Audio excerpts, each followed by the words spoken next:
Ya, pemerintah tengah meningkatkan produksi dan hilirisasi tanaman sorghum dan mengembangkan tanaman pengganti gandum untuk menjaga ketahanan pangan nasional. Adapun hingga saat ini, realisasi pengembangan sorghum masih sekitar 4.355 hektar yang tersebar di 6 provinsi di tanah air. Pemerintah tengah meningkatkan produksi dan hilirisasi tanaman sorghum dan mengembangkan tanaman pengganti gandum untuk menjaga ketahanan pangan nasional. Menteri Koordinator Bidang Perekonomian Erlangga Hartarto mengatakan bahwa hingga saat ini realisasi pengembangan sorghum masih sekitar 4.355 hektar yang tersebar di 6 provinsi dengan hasil produksi mencapai 15.243 ton atau sekitar 3,36 ton per hektar. Airlangga juga melaporkan terkait target musim sasaran tanam sorghum pada tahun 2022 sebesar 15.000 hektar. Selain itu, pemerintah juga akan melakukan pengembangan sasaran tanam sorghum hingga 154 hektar pada tahun 2024 mendatang. Dan Bapak Presiden minta bahwa diprioritaskan untuk daerah Nusa Tenggara Barat di Kabupaten Waingapu yang kemarin sudah dilihat oleh Bapak Presiden. Dan di tahun 2023 dipersiapkan lahan sejumlah 115.000 hektar. Dan di tahun 2024 sebesar 154.000 hektar. Airlangga menjelaskan bahwa saat ini produksi sorghum di Indonesia masih tergolong rendah. Padahal tanaman tersebut diyakini mampu menjadi komoditas pengganti tanaman lainnya. Seperti pengganti jagung dalam bahan baku pembuatan pakan ternak dan bisa juga dijadikan bioetanol. Selain itu, sorghum juga bisa menjadi alternatif pengganti sorghum yang saat ini mengalami permasalahan di dunia.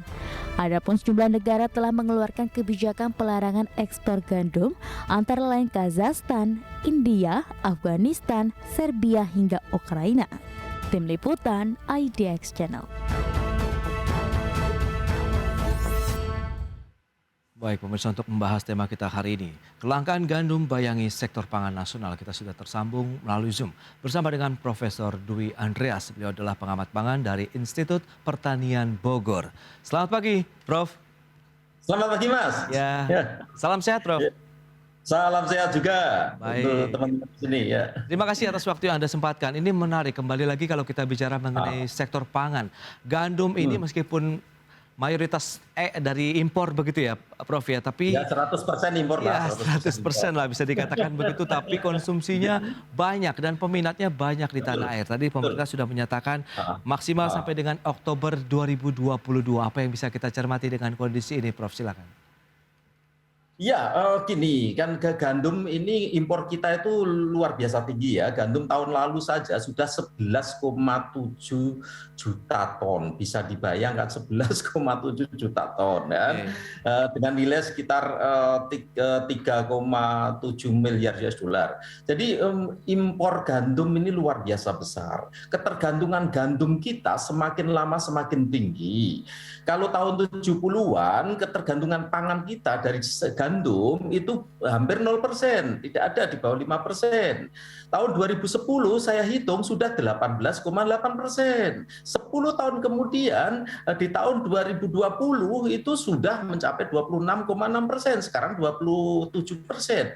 Bisa dibayangkan nanti di 100 tahun Indonesia merdeka, kalau hal yang seperti ini tidak kita antisipasi, maka sekitar hampir 50% pangan pokok kita berasal dari gandum. Bisa dibayangkan, Mas, kalau terjadi gejolak harga gandum di dunia seperti yang sekarang ini terjadi, ini amat sangat berisiko terhadap instabilitas politik, terhadap ketahanan pangan kita, terhadap ketahanan wilayah kita, macam-macam itu. Dan bisa terjadi goncangan di banyak hal. Di sini perlunya kita perlu berpikir keras dan bertindak keras dan hanya jangan sekedar wacana atau jargon.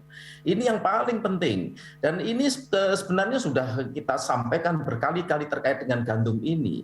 Gandum ini, Mas, gandum dan kedelai saat ini merupakan komoditas impor yang unregulated, yang tidak diatur. Bisa dibayangkan, jadi bebas-bebasan saja kan? Itu dengan tarif hampir 0%, 0,5%. Jadi Baik, tapi kalau kita cermati dengan kondisi saat ini, lantas seberapa jauh sih dampak dari kelangkaan gandum ini terhadap komoditas pangan ataupun pasokan pangan di dalam negeri? Iya, kalau terkait dengan itu ya sudah barang tentu dengan kenaikan harga gandum internasional yang sedemikian tinggi ya, terutama akibat perang Rusia Ukraina kemarin kan, harga gandum dunia ini kan melonjak sekitar 53%. Oke. Lalu kemudian disusul dengan India menstop gandum, naik lagi sekitar 6%, sehingga hampir 60% kenaikan harga gandum sejak awal tahun 2022 Ya. ke sekitar bulan Maret April 2022. Tapi Mas, ini berita baiknya, harga gandum saat ini terus mengalami penurunan. Memang kalau dilihat dari produksi gandum internasional tahun 2022, ini memang akan menurunnya sekitar 1% untuk tahun 2022 ini. Tapi penurunan 1% tersebut tidak terlalu mengganggu pasokan gandum yang diperdagangkan di tingkat internasional. Jadi itu sehingga harga gandum internasional kemungkinan akan segera membaik. Tapi bagaimana harga gandum dalam negeri? Harga gandum dalam negeri tepung terigu itu tahun 2021 kemarin itu harganya sekitar 8.500 sampai 9.000 kan. Lalu ya bisa dibayangkan jauh lebih murah dibanding beras. Beras itu 10.400. Beras medium ya kita tidak bicara beras premium. Beras premium 12.500 sehingga tepung terigu dengan kualitas demikian baik itu jauh lebih rendah daripada harga beras. Oke. Lalu kemudian akibat kenaikan harga gandum tersebut di Januari sudah naik 10.600, di Agustus sekarang sudah 12.100. Jadi ada kenaikan 34%, sehingga konsumen mie, konsumen roti, konsumen tepung gandum ya siap-siap saja dengan kenaikan harga. Dan yang sedang hangat-hangatnya saat ini tengah dibahas begitu. Salah satu menteri menyebutkan ada kenaikan harga bisa 3 kali lipat mie instan begitu. Sementara pejabat lainnya bahkan pelaku usaha juga sudah membantah bahwa kemungkinan ada kenaikan tapi tidak setinggi seperti itu. Nah, helikopter view dari Prof. Andreas sendiri bagaimana melihat kondisi yang ada terkait dengan tadi kebutuhan pangan di dalam negeri yang bahan dasarnya adalah gandum? Ya kalau ada menteri bilang naik 3 kali lipat yang ngawur aja nggak tahu data kan gitu aja kan ya. Jadi itu tadi kan sudah saya sampaikan kemungkinan sekitar kalau kita bandingkan di harga gandum internasional dari Januari ke April kira-kira ke Maret April itu kenaikannya sekitar 60%. Kan tapi ini ada tren menurun terus ini trennya penurunannya sudah sekitar 24% Mas penurunannya. Nah, jadi nanti sudah barang tentu harga produk-produk turunan gandum ini akan berpengaruh. Kan pengaruhnya bagaimana? Ya sudah barang tentu yang melakukan kontrak di bulan Februari, Maret, April itu sudah barang tentu dia harus membayar dalam uang yang sangat tinggi, naik 60% kan. Nah, sudah barang tentu di periode kontrak tersebut akan datang ya bulan-bulan ini, bulan-bulan depan, sehingga kemungkinan ini harga gandum tepung terigu nasional ini masih akan terus naik, akan di atas 12.000. Nah, sudah barang tentu ketika harga tepung terigu ini naik, ini akan berimbas ke berbagai produk turunannya kan, berimbas ke mie, berimbas ke roti, berimbas ke berbagai produk tadi. Nah, lalu bagaimana kenaikan di tingkat retail di produk jadi? Nah, untuk mie Mas, untuk mie itu sebenarnya komponen bahan baku hanya sekitar 20%. Kan bisa dibayangkan sih, sehingga kalaupun terjadi kenaikan, saya perkirakan akan kurang dari 10%. Tidak akan naik lebih dari 10%. Berarti tidak sampai 3 kali lipat begitu, Prof? 3 kali lipat itu kan 300% tuh Mas. Ini saya bilang 10%. Hanya 10% saja sebenarnya yang peluang paling lah maksimum lah terjadi. Iya, karena kan tadi saya sebutkan komponen bahan bakunya itu relatif kecil dibanding produk jadinya. Jadi itu. Jadi itulah Mas, jadi masyarakat ya tidak perlu khawatir. Kalau saya ambil nilai positifnya saja lah, dengan harga katakanlah produk-produk turunan gandum ini naik, otomatis ini menjadi satu kesempatan emas bagi kita untuk mengembangkan tanaman-tanaman alternatif seperti tadi yang sudah disinggung kan di depan kan ya. Jadi tanaman-tanaman alternatif sebenarnya sumber daya lokal untuk karbohidrat kita itu kan luar biasa besar, luar biasa banyak. Tidak hanya sorghum seperti yang tadi disebutkan kan itu. Baik, Dan tapi itu berarti memang kita tidak bisa menanam paling tidak gandum di Indonesia sehingga memang harus dicari substitusinya begitu, Prof. ya, kalau nanam sih apapun bisa ditanam. Katanya di Indonesia itu tongkat ditancapkan jadi Jadi tanaman kan. tanaman. Oke. Jadi apapun bisa ditanam, tapi pertanyaan besarnya kan di mana bisa ditanam? Berapa produktivitasnya? Kan ini persoalan besarnya. Gandum itu bisa ditanam di wilayah-wilayah tinggi kan, dataran-dataran tinggi. Sudah barang tentu dataran tinggi di Indonesia terbatas. Oke. Lalu produktivitasnya ya pasti jauh lebih rendah dibanding gandum yang ditanam di Australia, di Amerika, di Ya. Ukraina atau yang lainnya. Jadi itu. Nah, kalau produktivitasnya lebih rendah dan juga karakter gandum ini berbeda-beda, Mas. Untuk mie, untuk roti dan sebagainya itu berbeda-beda. Oke. Varietas-varietas gandumnya. Lalu varietas yang bisa ditanam di Indonesia itu untuk komoditas apa? Ya, jadi itu. Dan kalau dari sisi harga sudahlah nggak akan bisa mengalahkan gandum impor. Bisa dibayangkan, Mas, kita impor gandum masuk panen di panen di Tanjung Priok itu harga tahun 2021 kemarin itu hanya 4.700 loh. Oh, Sekilo. oke. Mana ada? Ya. Kalau padi saja kita panen gabah saja itu sudah 4.500 sampai 5.000. Gabah loh itu. Iya, Ini iya. sudah bulir gandum. 4.700. Mengapa harga tepung gandum saat ini di Indonesia sebelum naik ya sudah Ya. barang itu sebelum tahun 2022 ini itu terendah dibanding tepung-tepung lainnya. Oke. Sehingga ini perlu effort luar biasa kalau pemerintah berkeinginan mensubstitusi gandum dengan tanaman-tanaman lain yang tumbuh di Indonesia. Dengan sorghum, dulu pernah ada mokaf dan lain sebagainya. Ini itu effort luar biasa. Ketika kemudian pemerintah hanya setengah-setengah saja, Oke. sebagaimana selama ini kan ya. Itu dia. Itu Nah, lantas ya apa yang sudah. perlu dilakukan nih? Strategi yang tepat begitu ya, Prof. Selain kita berupaya untuk mencari substitusi, meskipun tadi kita harus berusaha mengalahkan harganya begitu yang masih bisa dikatakan ya jauh kompetitif gitu. Kita bahas di segmen berikutnya ya, Prof. Kita jeda dulu sebentar. Siap, Baik Pak. pemirsa, jangan beranjak dari tempat Anda. Kami masih akan segera kembali sesaat lagi. Ya, terima kasih Anda masih bergabung bersama kami dalam Market Review. Kembali kami sampaikan infografik terkait dengan negara importir gandum terbesar. Mana saja? Ya, seperti yang bisa Anda saksikan di layar televisi Anda. Kita lihat Indonesia menempati posisi pertama sekitar 10,3 juta ton. Kemudian menyusul Turki 9,7 juta ton.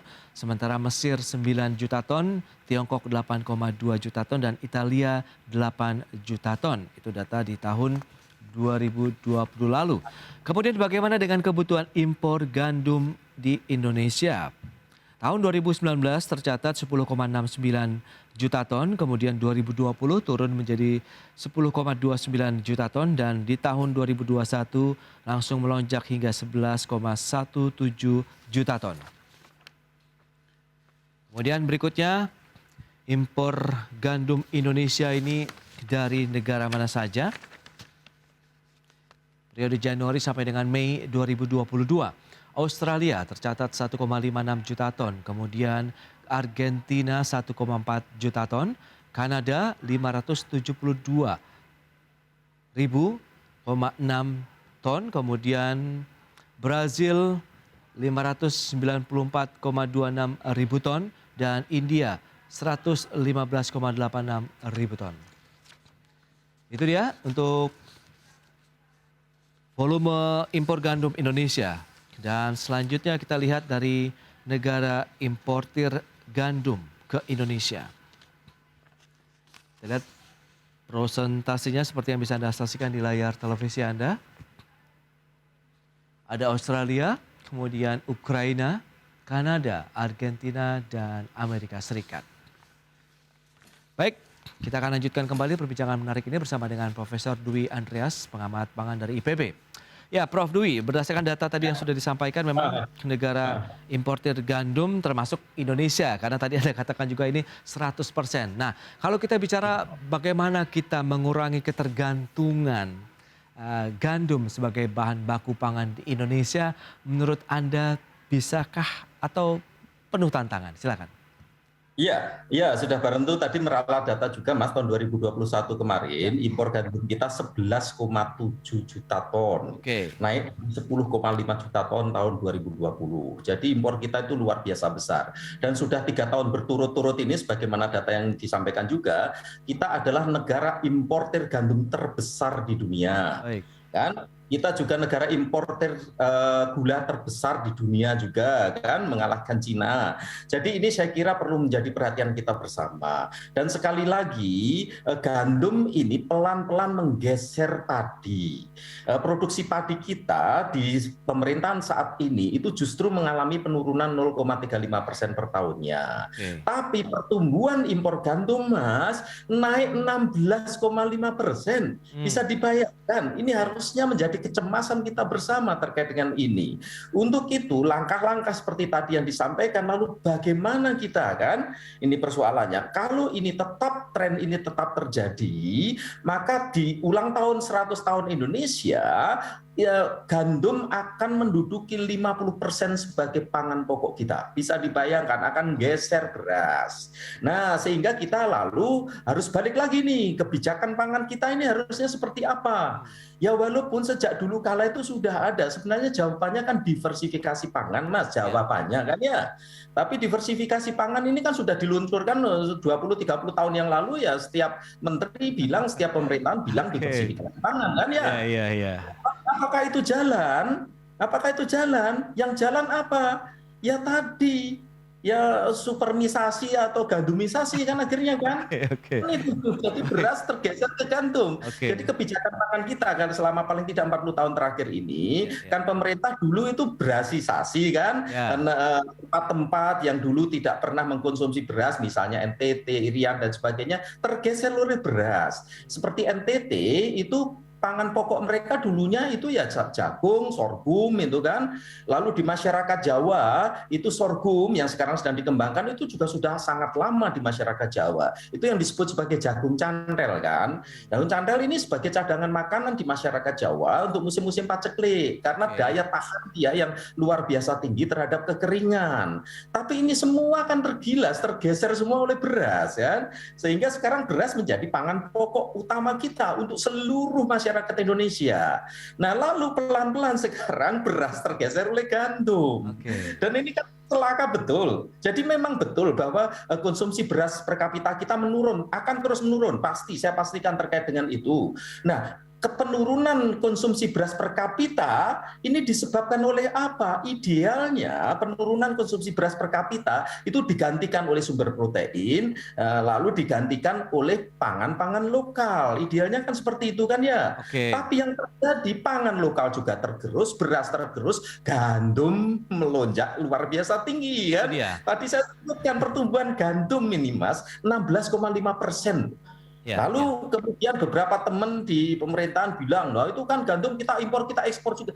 Nah ekspornya itu teramat kecil. Kalau kita lihat data ekspor gandum hanya 0,5% Mas ekspornya dari total yang itu. Memang kalau super mie, mie instan ya, mie instan ini ekspornya ya sekarang ini sekitar 6%. Ekspor mie instan. Tahun 2020 lebih tinggi dibanding 2021. 2021 ini relatif turun ekspor mie instan. Jadi itu less than 10% yang kita ekspor. Kan? Jadi berarti itu kalau yang jadi kita cermati ini seperti siklus begitu Prof. Pada saat jagung sudah tergeser menjadi beras, kemudian beras tergeser oleh gandum, kemudian kita akan kembali lagi ke gandum dalam artian sorghum, ke jagung seperti yang Anda katakan begitu tadi. Nah ini bagaimana pola ini bisa terjadi tidak dengan pola tanam kemudian lahan-lahan yang tersedia begitu untuk sorghum berikutnya? Nah, oke lah, kita lebih spesifik karena sekarang ini sedang heboh, pemerintah sedang heboh mau meningkatkan sorghum kan ya, luas tanam sorghum, produksi sorghum. Oke, sekarang gandum hampir 12 juta ton ya. Lalu kemudian, kalaupun kita bercita-cita amat sangat mulia mensubstitusi gandum ini kan, produksi sorghum itu sekitar 4 ton. Ya memang ada yang sampai, kalau di Jawa ini di jaringan tani kami, di Asosiasi Bank Benih dan Teknologi Tani, ini produksinya antara 5 sampai 6. Tapi ambillah rata-rata 4 ton ya per hektar. Nah kalau 4 ton per hektar, berarti kalau 12 juta ton kan kita perlu 4 juta luas lahan sorghum. Wow, oke. 4 juta luas lahan sorghum. Bagaimana caranya luas lahan kita aja terus mengalami penurunan kan? Iya, Ini kan persoalan besar yang harus kita atasi. Sebenarnya gini Mas, petani itu mau tanam apapun enggak masalah. Seperti di jaringan tani kami mau tanam sorghum, mari kita tanam sorghum, enggak ada masalah. Yang terpenting, yang amat sangat penting, setelah kami tanam bisa jual apa enggak? yes, Kan? oke. Nah, setelah jual harganya masuk atau tidak? Seperti contoh gini Mas, sorghum Mas. Sorghum itu di jaringan tani kami kan produksinya sekitar 5 ton ya per hektar ya. Harga sorghum di tingkat petani saat ini 2.500 sampai 3.500. Ambil rata-rata 3.000 kan. Biaya produksi sorghum per hektar berapa? Ini pengalaman real di petani itu 15 juta per hektar. Oke. Produksinya tadi 5 ton, harganya 3.000, ketemunya berapa? 15 juta kan? Impas berarti ya? Iya, produksi 15 juta. Ya namanya bakbo lah gitu kan. Oke. Kalau bakbo itu siapa petani mau tanam kan persoalannya. Sehingga sekarang ini sorghum, misalnya di jaringan tani kami di Jawa Barat, sorghum ini digunakan untuk tebon Mas, untuk tebon. Tebon itu dipanen sebelum sebelum muncul buah lah, dipanen untuk pakan ternak. Dan tebon ini per kilo sekitar 600 sampai 700 kilo lah.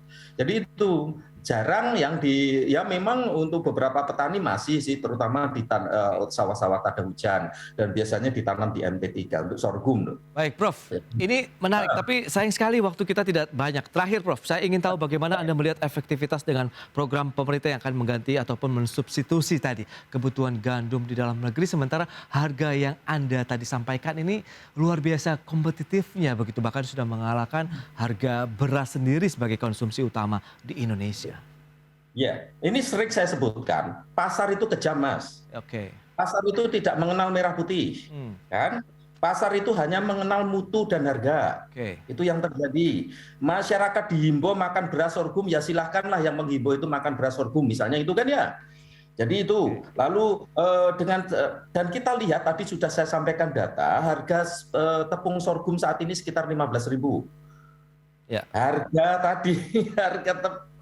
gandum terigu 8.500 sampai 9.000. Nanti pasti akan turun ke sana. Sekarang sih masih sekitar 12.000 ya harganya ya. Tapi nanti akan turun ke sana. Bisa dibayangkan kalau itu tidak diatasi, maka semua upaya pemerintah itu tidak hanya sekarang ini, sudah lebih 20 tahun lebih ini terkait diversifikasi pangan, itu jawabannya pasti gagal. Karena apa? Gagal terus kan? Karena apa? Tidak ada hal yang paling kunci yang disentuh. Hal yang paling kunci yang harus disentuh pemerintah apa? Kebijakan tarif.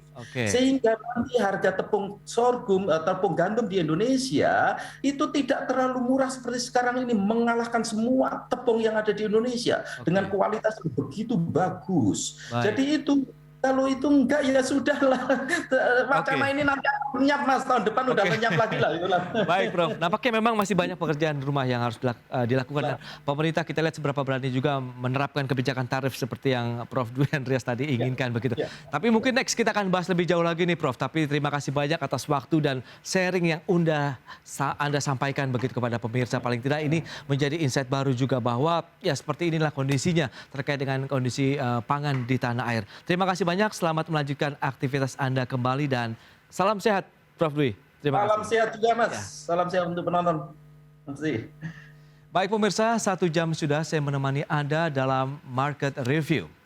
Ya, untuk mendorong bermunculannya inovasi unggul dalam ekonomi hijau dan sebagai wujud apresiasi terhadap produk inovasi berbasis keberlanjutan, IDX Channel tahun ini kembali mengadakan IDX Channel Anugerah Inovasi Indonesia dengan tema Fostering Sustainable Innovation in Economic Recovery yang akan ditayangkan pada hari Kamis 25 Agustus 2022 pukul 19 waktu Indonesia Barat. Saksikan hanya di IDX Channel. Saya Prasetyo Wibowo beserta kerabat kerja yang bertugas undur diri. Terima kasih dan sampai jumpa. Selamat datang di IDX IDX Channel Anugerah Inovasi Indonesia 2022. IDX Channel Anugerah Inovasi Indonesia. The most innovative company.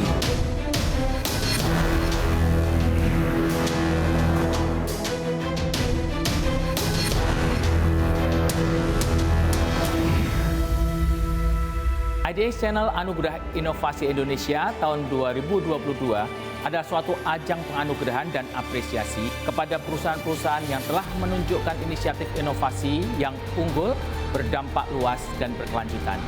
Saksikan IDX Channel Anugerah Inovasi Indonesia 2022 hanya di IDX Channel.